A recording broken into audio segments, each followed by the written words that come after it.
반갑습니다. 구세의 명랑 애정사회 벌써 몇 번째죠? 큰 주제로는 네 번째입니다. 근데 제가 이러다가 큐레이터가 되는 거 아닌가 싶어요. 우리 오르세 미술가전 한번 했었는데 어떤 여러 같은 성화에 의해서 클림트 인사이트전을 열게 됐습니다. 3월 3일까지니까 여러분 꼭 가보시기 바랍니다. 자, 그럼 클림트 한번 시작해보도록 하겠습니다. 이게 뭐죠? 키스. 네, 키스라는 작품인데 뭐 클림트 작품 중에 가장 유명한 작품입니다. 네. 제가 오르세 미술관전 할 때 얘기했죠. 세상에서 가장 많이 팔린 4대 예술 포스터에 클림트의 키스가 들어갑니다라고 얘기 드렸어요. 그 외의 건 뭐냐면 샤갈의 신부, 그죠? 이거 누구고요? 빈센트 반 고흐의 별이 빛나는 밤, 조르주 쉐라의 그란자트 섬의 일요일 오후, 이렇게 네 가지가 가장 많이 팔린 예술 포스터라고 합니다. 그 중에 오늘 그 4대 예술 포스터의 장인인 클림트를 우리가 만나보는 겁니다. 자, 그 클림트 인사이드전은 뭐냐? 우리가 일반적으로는 실질 회화를 보고서 느끼고 했었는데 요번에는 보니까 비디오 아트, 미디어 아트로 왔다고 합니다. 그래서 그 명화 전시 시리즈가 벌써 이 네 번째라는데 90분 동안 향연을 하게 되는데 모든 작품들을 디지털 작업을 해서 원화전에서는 볼 수 없는 소실된 것까지 해서 한 260여 점이 이번에 전시된다고 합니다. 그 현대적 감각으로 재해석되는데 뭐 단순하게 전시전만 있는 게 아니라 쉘터 체험전, VR 가상현실이죠. 가상현실 체험전, 영화 합성 체험전 이게 다양하게 있다고 하니까 꼭 가보시기 바랍니다. 제가 이걸 뭐 홍보 대사는 아니고요. 공식 홍보 영상이 있습니다. 그래서 그거 한번 보시겠습니다. 여러분이 보셔야 되니까. 이런 식으로.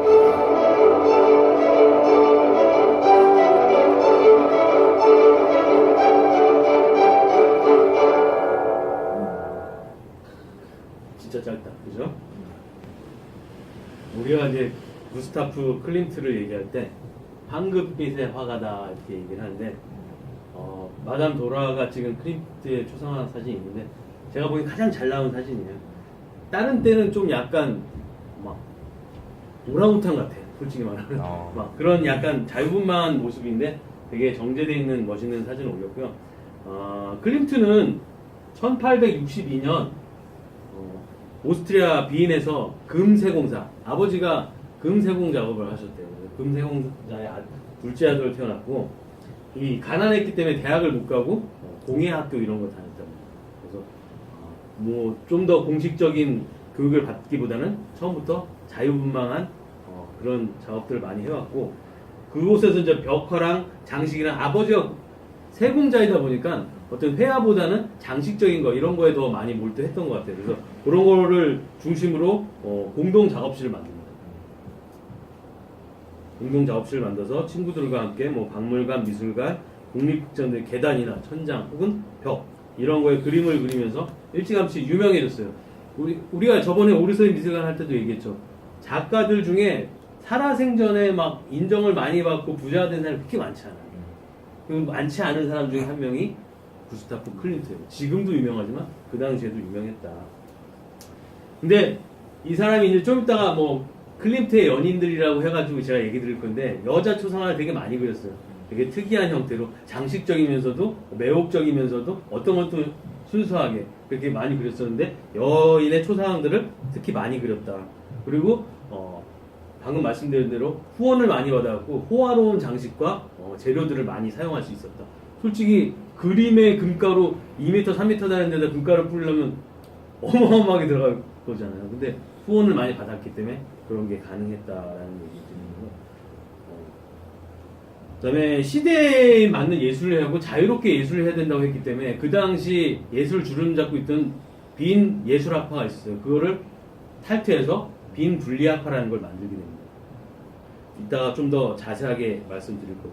그래서 이 사람은 그 빈 분리학파를 만들면서 그 가난하지만 젊은 예술가들을 해외에 소개하기도 하고 해외 좋은 작품을 오스트리아에 소개하기도 하면서 좋은 활동을 하기도 했습니다. 그래서 이런 자유로운 예술혼을 외쳤던 클림트의 예술 세계가 어땠는지 지금부터 살펴보도록 하겠습니다. 클림트의 초기 작품을 이 사랑이라는 작품이 1895년인데 이 얘기를 하기 전에 클림트가 왜 좀 시작을 별도의 작업실 갖고 하다가 주춤했냐를 따져보니까 1892년에 아버지가 사망을 합니다. 그리고 몇 개월 지나지 않아서 그의 동생인가요? 동생 에른스트가 또 사망을 해요. 그래서 한 3년간을 붓을 놓습니다. 되게 힘들었는데 그 창작 위기를 맞고 그 다음에 못했는데 그걸 극복하고 제작한 첫 작품이 이 사랑이라는 작품입니다. 이 사랑이라는 작품 보면 뭐 장식적인 면과 실질적인 키스 직전의 남녀를 보이잖아요. 되게 특이한 점이 자세히 보면 이 위에 뭐 악마 같기도 하고 이 사랑을 되게 시기하는 이런 얼굴들이 그려져 있습니다. 그래서 그 평론가들은 뭐라고 하냐면 클림트의 작품 중에서 현실적인 내용과 추상적인 내용이 공존하는 첫 번째 대작이다 라고 이렇게 평론을 하기도 합니다. 희한하죠. 이런 그림이 저기 뭔가 있어요. 두 번째는 헬레네 클림트의 초상인데 이 아이가 누구냐 하면은 그 에른스트 동생의 아이예요. 그래서 동생이 죽자 그 조카죠, 자기한테 조카의 후견인이 돼서 키웠다고 합니다. 이거 보시면 딸인 거죠, 딸이. 에른스트의 딸이고 자기한테 조카인데 흰색과 크림색을 해갖고 좀 청순하게 그렸고 단발머리. 이거 왠지 영화 뭐죠, 그거? 네. 레온 같은 그런 느낌도 나는데 마틸다. 앞을 좀 직시하면서 좀 자신 있는 듯한 되게 슬픈 시절임에도 불구하고 조카를 좀 당당하게 그려낸 듯한 느낌이 있는 것 같아요.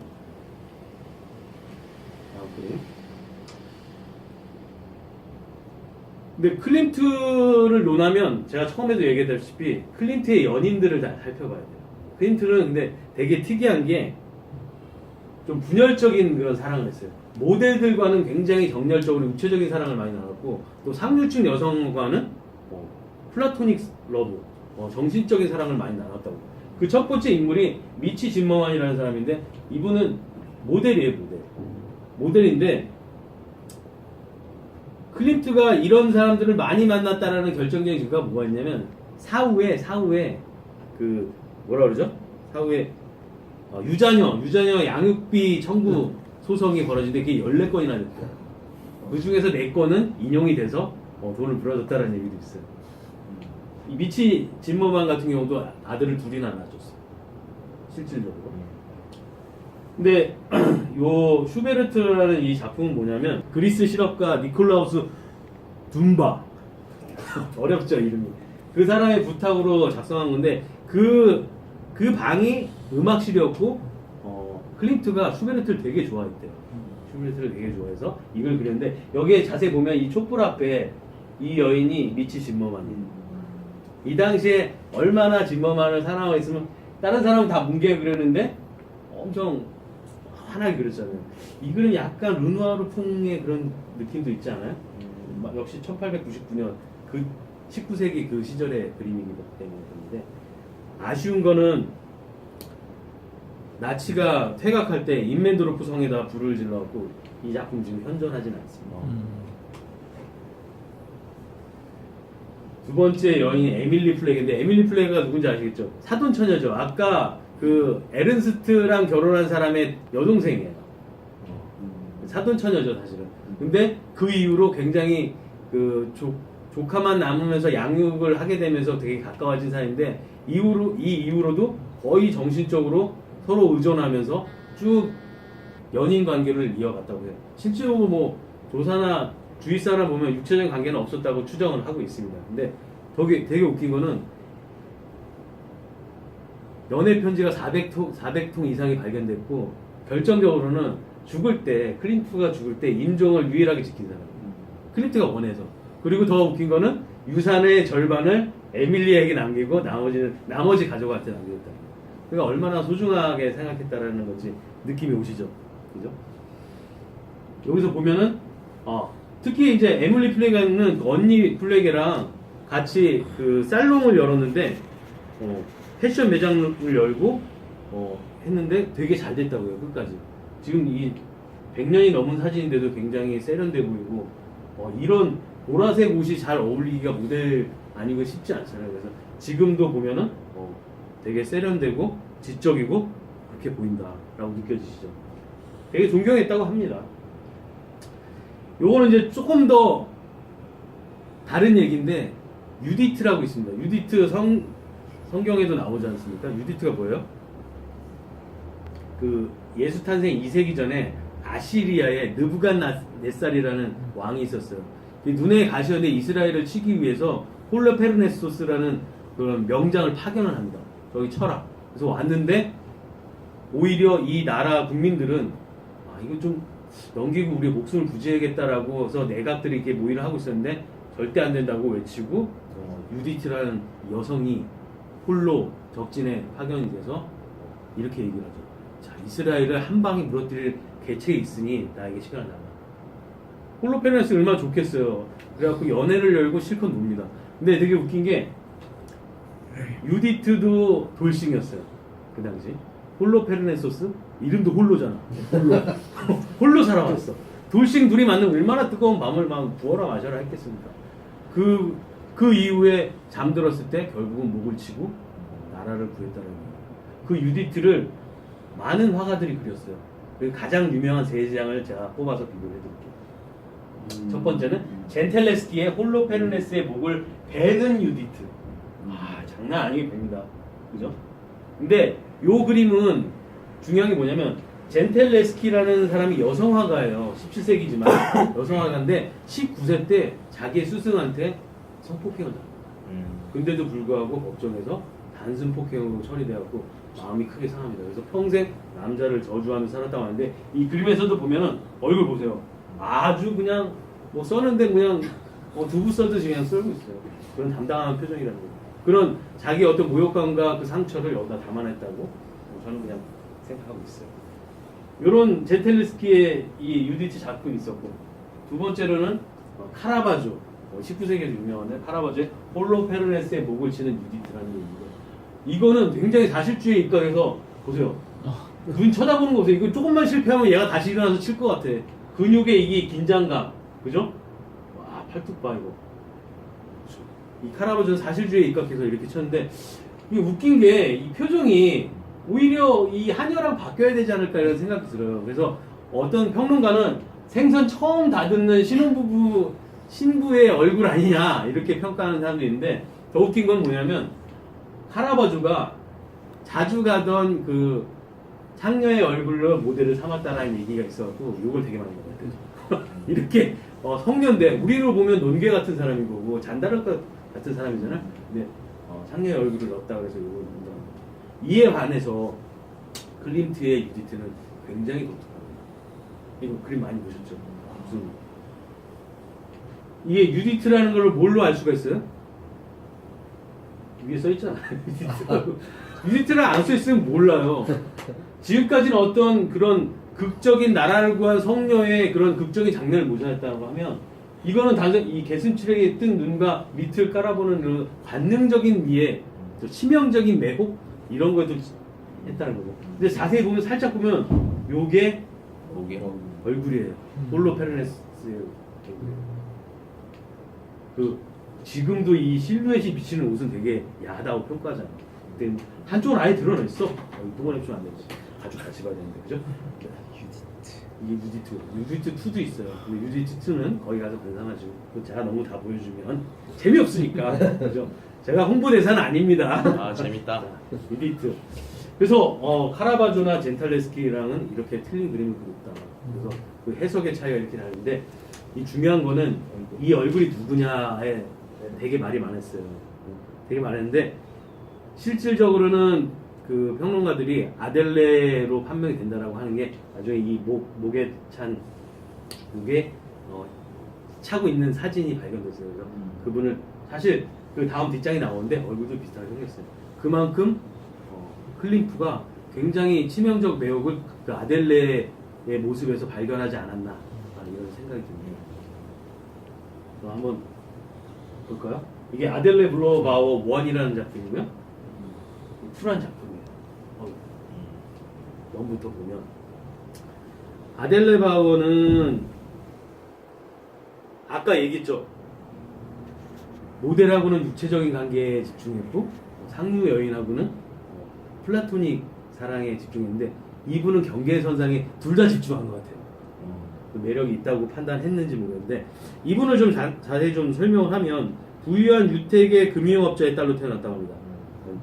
상류층 여성임에도 불구하고 관능적인 그림 모델로 활동을 했는데 18살 연상인 역시 금융업자인 페르디난트와 결혼해서 사교육에 입문했는데 사르롱을 열어서 굉장히 유명한 인사들을 많이 초청을 했다고 해요. 그 초청한 인사들을 살펴보면 그 프로이트의 영향을 받은 문인인 슈테판 츠바이크, 유명 작곡가 구스타프 말러, 후에 이제 오스트리아 총리까지 오르는 카를 레너 등이 있다고 합니다. 그만큼 사교계에서는 굉장히 유명한 사람이었어요. 그럼에도 불구하고 클림트랑 굉장히 진한 관계였다라고 판명이 된다. 요거는 1907년 작품인데 여기서 보면 가장 금을 제가 지금까지 많이 사용한 것 같아요. 되게 화려하고 뒤에 의자와 경계선도 이게 의자잖아요. 경계선도 불명하고 온갖 화려한 문양은 다 놨어요. 근데 자세히 보면 약간 이상한 데가 있어요. 여기 손 부분 이상하지 않아요? 이렇게? 이걸로 후대 사람들은 뭐라고 생각하냐면 정말 클림트가 아델레를 굉장히 사랑했구나. 왜 그러냐면 아델레가 오른손 중지가 굉장히 훼손이 많이 됐었대요. 그래서 그게 굉장히 컴플렉스였는데 그걸 가리고 싶었는데 그거를 약간 애교 있게 잘 그렸던 것 같아요. 그러니까 제가 보기에는 엄청난 애정이 묻어난 작품이 아니냐 이렇게 생각이 되는 거고 이거의 특징은 뭐냐면 2006년에 에스티 로더의 창업자 아들인 로널드 로더에게 1350만 달러에 팔렸어요. 그 당시 가장 비싸게 팔린 그림 중에 하나입니다.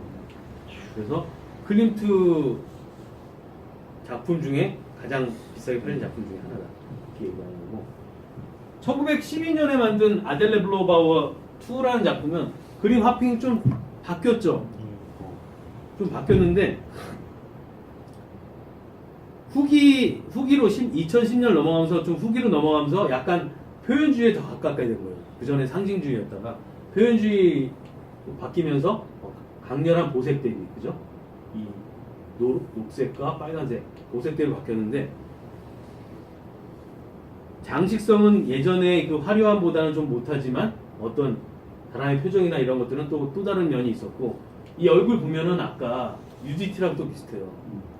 그러면서 또 모양이나 서 있는 자세는 또 순수함, 소녀의 풋풋한 소녀의 이미지이기도 하고 여러 가지 의미를 내포하는 걸로 좀 바뀌었다. 그래서 아델레 블로바우어를 살펴봤습니다. 다음은 그 처음에 클림트가 뭘로 시작했다고 했어요? 벽화라든가 계단 뭐 이런 거 장식을 시작했다고 했잖아요. 이 클림트의 그 벽화라든가 벽화 작품 가장 큰 거 두 가지가 있습니다. 그 중에 하나가 베토벤 프리즈라고 해서 빈 학파의 건물에 새겨놓은 거예요. 베토벤 프리즈. 1902년에 만들었는데 요거는 그 건물 안에 있는 벽화 중에 일부예요. 제가 다 보여줄 수가 없어서. 뭐 같아요? 이 그림은 뭘 보고 듣고 만든 거냐면 베토벤 고향곡 9번 합창이라고 하잖아요. 그 합창을 보고 만들었다고 합니다. 종 모양 요 안에 감싸져 있는 남녀가 또 키스를 하고 있잖아요. 이걸 어떻게 보면 거꾸로 키스라는 작품을 뒤집어서 본 것 같기도 하고 추상적으로 그리면서도 남성의 몸은 굉장히 남성답게 그리고 여성은 거의 보이지 않게. 그래서 이게 되게 웃긴 게 이 당시에 빈 시민들은 이게 무슨 베토벤 음악하고 무슨 관계야, 말도 안 되는 작품이라고 막 비난을 많이 했대요. 근데 거꾸로 로댕이라는 그 우리 유명한 조각가가 보면 가장 상중주의를 잘 표현한 그림 중에 하나라고 극찬을 했다고 합니다. 이렇게 그림 하나 갖고도 세간의 평은 이렇게 크게 완전히 반대가 될 수도 있다. 베토벤 프리즈고 굉장히 멋있는 스토클레 프리즈라고 있는데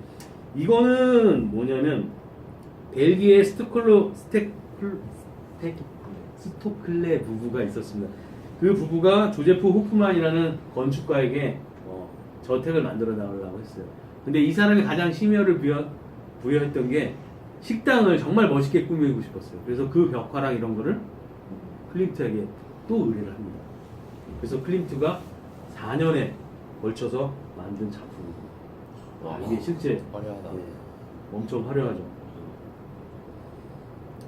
이 벽에는 모자이크 무늬가 있고 양쪽 벽에 7개의 그림이 수놓아져 있습니다. 그래서 요 모자이크를 확대하게 이거였는데 이거 보면 어떻게 보면 이게 사람 얼굴 같기도 해요. 코에다가 입에다가 그죠? 사람 모양 같기도 한데 이 양쪽 벽에는 인생, 사랑, 죽음 이런 것들을 이렇게 파노라마 형식으로 그려놨어요. 그래서 그 그림을 살펴보면은 이렇게 있는데 요게 기다림, 요게 생명의 나무, 요게 포옹. 원래 우리는 포옹이라고 하는데 원래 제목은 성취라고 합니다. 성취. 뭐 이제 얻었나 이건가? 그죠? 그래서 확대 보면 기다림, 생명의 나무, 포옹. 저 여인이 다음 순서 내가 사랑이 되길 기다리고 있는 건가? 그럴 수도 있죠. 기다림이라고. 그렇게 저 해서 광경을 바라보면서. 요게 쫙 이렇게 돌아가면 되는 거예요. 네. 그래서 스토클레를 봤고요. 마지막으로 우리가 기대하던 키스. 이 키스를 정확하게 보기 전에 우리가 빈 분리파라든가 아까 잠깐 소개해드린 왜 그렇게 됐는지를 좀 알아야 되고 이런 황급빛 찬란한 그림이 왜 시작됐는지를 좀 알아야 될 것 같아요. 그래서 보면은 이 되게 혁신적이고 도전적이었던 클림트는 되게 보수적이고 전통적인 빈 미술가 협회 지지를 받았을까요? 안 받았을까요? 받기 힘들겠죠. 왜 너네 이렇게 그래? 전통적인 화법이 있는데. 그러니까 거의 쫓겨나다시피 한데 야 그러면 우리가 만들겠다 그랬고 19명의 젊은 화가들이 뭉쳐갖고 우리가 분리됐다 그래서 빈 분리파라고 만든 겁니다. 클림트는 빈 분리파의 초대 회장까지 해가지고 굉장히 역동적으로 활동을 했고 아까도 말씀드렸다시피 빈 분리파의 그림을 해외에 소개하기도 하고 해외 좋은 그림을 들어오기도 했는데 이 역시도 그 이후에 계속 나체와 성을 막 적나라하게 표현하다 보니까 여기서도 약간 지지를 못 받게 됐어요. 그래서 튀어나오게 돼서 지지도를 잃다 보니까 1905년에는 빈 분리파에서 탈퇴하게 됩니다. 그래서 아예 나의 독창적인 예술 세계를 그냥 하겠다. 그래서 황금 시대가 돼요. 난 황금 막 피우고 그거의 가장 찬란한 작품이 이 키스입니다. 키스. 키스를 좀 부분적으로 보면 이 형형색색의 꽃과 양귀비를 포함해서 개나리 꽃이 있고 그 뒷부분은 요거를 요런 데를 확대한 거예요. 금치. 금빛 별이 내리는 듯한 배경으로 아주 화려하게 수놓았고요. 그 다음에 이들이 입고 있는 옷 뭐죠? 화려하게 빛나는 황금색의 겉옷을 걸친 두 남녀인데 이 남녀를 구분하기 위해서 모자이크가 달라요. 남자는 좀 직선적으로 건강미를 발견하고 여성은 이런 동글동글한 돌기를 통해 가지고 부드러움을 표현했죠. 그런데도 불구하고 굉장히 오묘한 조화가 보이잖아요. 이게 마치 이게 키스 장면이 없어도 왠지 뭔가를 현대 사조의 어떤 그림 같은 그런 게 나오잖아요. 이 사람들 보면 여자가 키스를 좋아하지 않는 것 같다라고 표현하는 사람도 있고 정말 격정적이기 때문에 완전히 눈을 감고 맡긴다는 표현도 있고 그죠? 근데 웃겨요. 이게 자세히 보면 여자는 무릎 꿇고 있는데 남자는 서 있는 건지 앉아 있는 건지 불분명한 하지만 모든 걸 감싸 안고 하나가 된 듯한 그죠? 오묘한 조화가 있어요. 근데 더 웃긴 거는 이게 낭떠러지예요. 겨우 버티고 있잖아요.